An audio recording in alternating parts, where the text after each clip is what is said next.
오늘은 저 혼자 촬영하도록 하겠습니다. 양쪽에 계신 분들은 이번 주 너무 바빠서 야근 중입니다. 예, 양해해 주시고요. 그래서 이번 주는 아마 한 편만 업로드가 될 것 같습니다. 뭐 아쉽지만 제 거라도 일단. 자, 오늘은 지난주에 이어서 지역 주택조합 2탄. 지난주는 입문 과정이었고요. 이번 주는 입문 심화 과정입니다. 그래서 건축 사업의 이해와 조합원이 된다는 것의 의미가 무엇인지를 주제로 살펴보도록 하겠습니다. 갑자기 이제 건축 사업을 얘기하는 이유는 지역 주택 조합에 대해서 좀 더 근본적으로 이해를 할 필요가 있기 때문에, 그렇다고 해서 지금 굉장히 대단한 내용을 제가 말씀드리려는 건 아니고, 그냥 그런 이해가 좀 필요하지 않을까라는 컨셉에서 이번 시간을 좀 설명을 드리려고 합니다. 건설 사업의 이해입니다.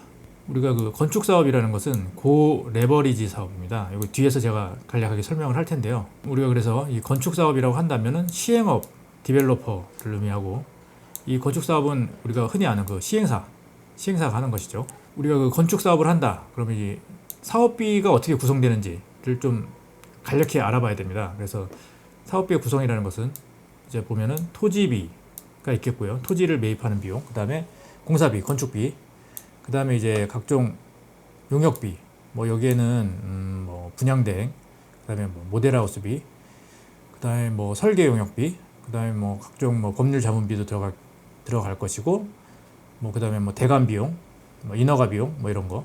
그 다음에 이제 건축을 하기 위해서는 이제 대규모 자금 유치가 필요하기 때문에, 그런 이제 우리가 흔히 알고 있는 프로젝트 파이낸싱 해가지고 이제 그런 이제 금융을 하게 되면은 그에 대한 이자가 지출되게 되겠죠. 그죠? 이런 것들이 있고, 그 다음에 시행사가 하게 되면 이제 시행사 이윤분이 사업비로 이제 포함이 됩니다. 후려쳐서 이제 알아본 것이고, 이것은 대략 이렇다.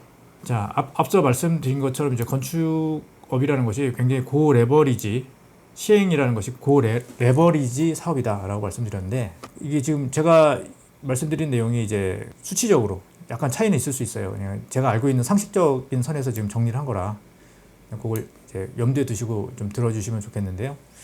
일단 보통 이제 시행사들이 건축 시행을 하게 되면은 보통 초기 자본금을 사업비 5% 정도로 투여를 합니다.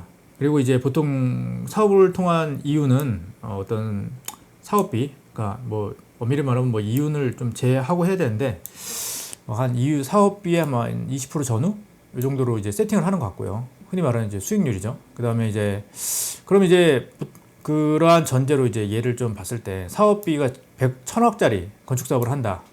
그러면은 시행사 입장에서는 초기 자본금으로 50억 정도를 놓고, 그 다음에 1,000억짜리 사업을 통해서 사업이윤을 한 20% 정도로 이제 설정을 한다면 200억.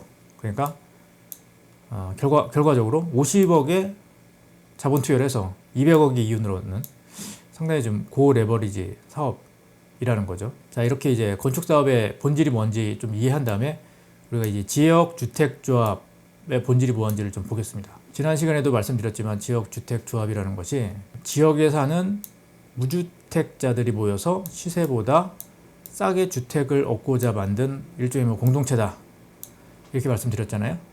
그럼 이제 여기서 이제 싸게라는 게 의미가 뭐냐? 물론 이제 어떤 시세보다 싸게겠죠. 예.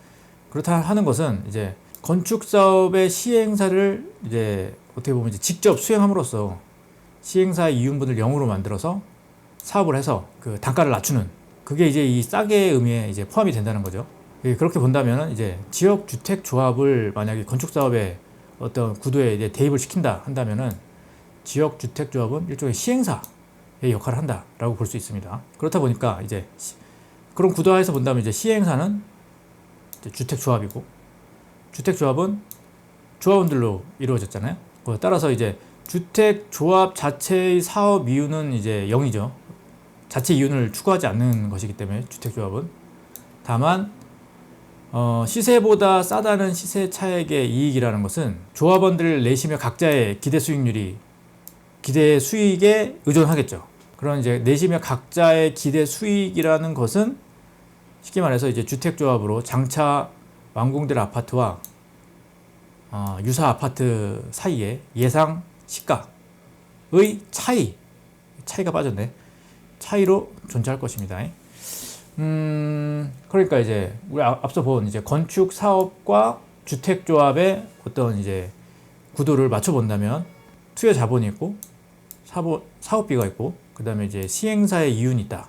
이렇게 본다면 조합은 이제 조합원들이 납입한 납입 조합비가 있을 거고 그다음에 이 사업비를 뭐 굳이 등치를 시킨다면 그 사업비를 조합원 수로 n분의 1 한 것.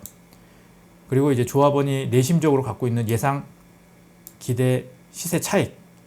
이렇게 이제 이유는 이렇게 등가가 되겠죠. 이런 이제 관계가 있다라고 볼 수 있습니다. 그럼 이제 이 얘기를 이제 장황하게 왜 했느냐. 그리고 이제 조합원의 성격이 무엇이냐. 라는 걸 봐야 됩니다. 이제 궁극적으로 제가 이번 시간에 이제 말씀드리고 싶은 것은 무엇이냐 하면은 요겁니다. 지역 주택 조합에 가입한다는 것은 우리가 흔히 하는 그 아파트를 분양받는 것이 아니다. 즉 이게 무슨 그 도급이나 매매를 전제로 해서 내가 어떤 사거나 너는 건물을 완성해서 나한테 줘야 된다. 라는 이런 의미가 아니고 아까 제가 앞서도 이제 설명을 드렸지만 직접 내가 건축 시행업을 한다. 라는 의미를 갖는 것이죠. 이 지역 주택 조합의 조합원이 된다는 것은. 따라서 이 납입하는 조합비라는 것은 시행사의 자본금과 같은 역할을 하는 것입니다. 그래서 이런 이해가 왜 필요한지는 이제 앞으로 이제 구체적으로 발생되는 어떤 문제나 쟁점들에 관해서 어떤 쉽게 말하면 이제 베이스가 되는 기본이기 때문에 제가 좀 설명을 드린 것이고 이런 인사이트를 가지고 계시다면 이제 이걸 이해를 하셨다면은 제가 무엇을 말하고자 하는지를 대충 감을 잡으실 것 같아요. 그리고 또 이제 더 눈치가 빠르시다면 앞서 이제 제가 얘기한 어떤 이런 사업비의 구조 이런 것들을 통해서 과연 어떤 조합이 성공할 수 있고 그러면 내가 어떤 조합에 가입을 하는 것이 좋은 것인가 라는 어떤 판단 기준도 될 수 있겠구나 라는 것도 감을 잡으실 수 있을 것 같거든요. 그래서 이제 그런 이제 구체적인 얘기는 제가 일단은 오늘도 떡밥만 던지고 다음 기회에 회수를 하도록 하겠습니다. 그래서 오늘은 이제 이 정도 해서 내용을 짧게 마치는 것으로 하겠습니다. 감사합니다.